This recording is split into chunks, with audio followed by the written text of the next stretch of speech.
Well, we are in countdown mode to ominous times, are we not? This is amazing. Wow. You know, when I started doing... Oh, hi, Thomas Miller on the Fun Astrology Podcast. It's Thursday, January 9th. When I started doing this back in... we looked at the date. We started in late March of this year, the year past, 2019. And I had no idea that we would be in this kind of a situation with this conjunction, and here we are, and it's just amazing to be watching this unfold real time, but that's exactly where we are. So let's just talk about a couple of things that need to be addressed first. So right now, the moon is getting ready to conjunct the North Node in Cancer. Now, that will happen tonight at 6:10 p.m. Eastern Time. That means that it will also be opposite the South Node. And I would refer to what I talked about 2 days ago with Jupiter. If you would go back and listen to that podcast about Jupiter conjoining the South Node, I think the same is true here on the moon on the North Node. So I'll just refer back to that podcast for this so that we can save time for some of the other things that are happening right now. But what I would say is the moon being one of the triggers as it passes through and conjoins and squares and aspects things on its way is that we could have, again, some really good support, I'm going to say, or challenge regarding your karmic path. I think it is highly amplified being under the Saturn-Pluto conjunction and getting ready to move into position for the eclipse. Now, the moon is quincunx to Mars in Sagittarius, so that brings a little bit of fiery edge, and that's one of the reasons why I say we'll talk about the polarity in a minute. Let's just get through the technicals, and then we'll do some application. So that's the first technical. Today, 6:10 p.m., the moon will conjoin the nodes, or at least conjoin the North Node and be opposite the South Node. All right, now let's move to Friday. That's the eclipse, 2:11 p.m. in Cancer. That's where the moon is opposite the sun. It will be at 19 degrees. Sun will be in Capricorn. Moon will be in Cancer. There's a lot that could be said about the eclipse. Basically, again, this is just very ominous energy. The moon will be in its own sign, and it will be across from the big stellium. Now, I don't want to throw another log on the fire, but I think you should be aware that when it happens, it will be in the 8th house. Now, what is one of the key words of the 8th house? It's death. Okay, now let's use that as a springboard to talk about some of the things going on. So this conjunction, and again, if you've not seen the video that I did, you can go to our website at soulfoodtalks.com, go down to the freebies section, and you can download the Saturn-Pluto video. It's about 8 or 9 minutes. And I walk through the history as we look back at 1770, 1518, and 1284, 3 steps back on when Saturn and Pluto were conjunct in Capricorn. But actually that's not true, because in 1700, Saturn was not in Capricorn. The big thing about this is that it is occurring in Saturn's home sign of Capricorn. Saturn and Pluto themselves will go conjunct every 28 and a half about years. That's how long it takes Saturn to go around the astrological circle. That varies because of the retrogrades and some other things, but it's about that amount of time. So as you read about other Saturn-Pluto conjunctions during this time, yes, it happens in various other signs. But for it to happen in Capricorn, the variable is Pluto. And Pluto, being the slowest moving planet, takes about 20 years to go through a sign. So it will be another 248 years until Pluto is back in Capricorn. So the last time that these two were together was 1518.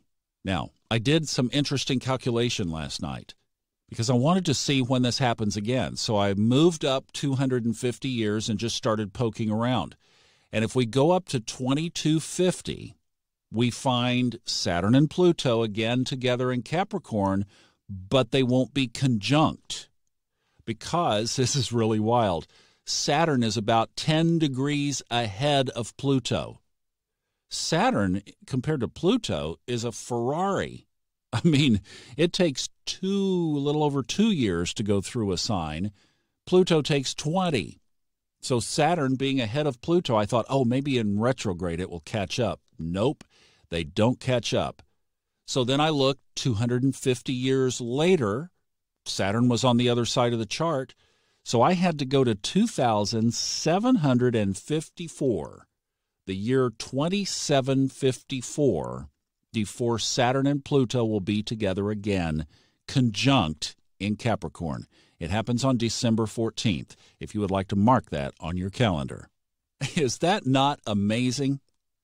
So when I first saw this and then looked back at the history of it, and I haven't looked forward until just last night.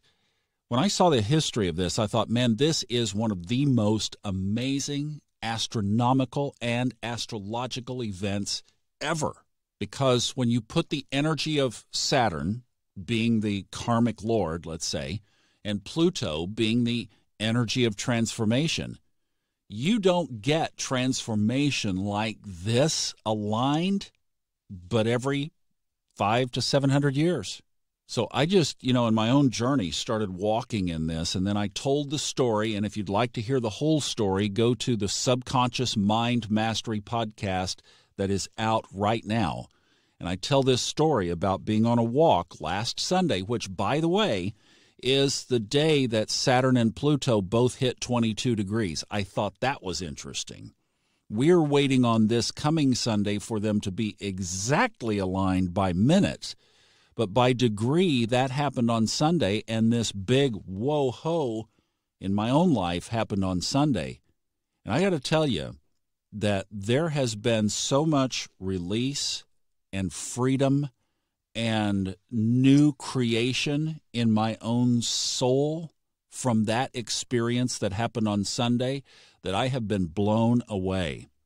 I'll be chronicling it more on the Subconscious Mind Mastery podcast and even through the weekend. So you are more than welcome to check in there for more details and more of that story as it unfolds. But it has been absolutely incredible. Now, we can't look back and see a period where this conjunction has not been in place, where there were not major, massive shifts, but they all accompanied a struggle. So there's the eighth house metaphor of death. And if I look at my own situation, so what's happened for me is a release from something that had gripped my soul for probably 500 to 700 years. I mean, at least something that was seared into my soul that finally has been brought to death. Eighth house. What's happening in the Middle East? So the metaphor can be applied in different areas, and it can have different meanings, right? For me, an absolute breakthrough. What we're looking at in the Middle East, we don't know. Now, that was the other point. I think what we do over the next about 7 to 10 days, I'm following the moon.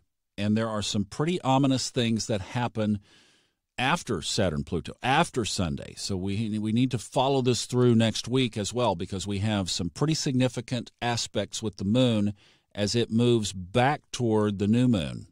But I think what we do is, for one, to Australia and to the Middle East and to all of these things going on, we send love, not fear.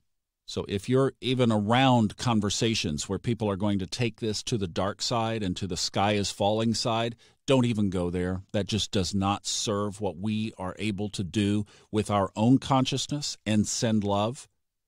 And the second is to be very respectful of the energy. By that, I mean that from this moment forward, for the next about 7 days, I hereby promise, raise your right hand and repeat after me, I, and state your name, do hereby solemnly swear that I will not go to fear, I will not go to doubt, I will not go to the dark side, I will only send love, I am a being of love, I am a being of light, I appreciate that I am living during the time of this Saturn-Pluto conjunction, and I am gladfully willing to release anything in my life and my soul that does not serve me. And I invite the energies of this precious moment to reveal them and release them from me. All right, now, staying in that space, we don't have any room for negative conversations, do we? And with that, we'll just watch the headlines and we'll watch as things unfold. But I think what we do need to do is be extra cautious and careful and respectful of the energy. So with this, be very non-reactive. That's been my motto for this year, non-reaction. So just don't respond to things. Observe and realize that we are in some of the most precious, holy, sacred ground astrologically that will not be here again after Sunday morning until 2754. Do the work. I've been saying this. Do the work. And if my story could be an inspiration to you, then check out the Subconscious Mind Mastery podcast that's current right now. And that will give you some more details on what happened to me. It may not be your path, but I'm just saying I'm getting emails from you guys that some amazing things are shaking loose. So stay in that space. Eclipse Friday tomorrow. I will see you there. Count to 5 before you respond to anything. Stay safe. Don't take chances right now either. All right? Just stay safe, be solemn, be respectful, and realize that this is loosing things that have been stuck for multiple lifetimes. Be in that energy. That's where you stay. All right? And that's how you'll maximize this once in a multiple lifetime opportunity. I'll see you tomorrow.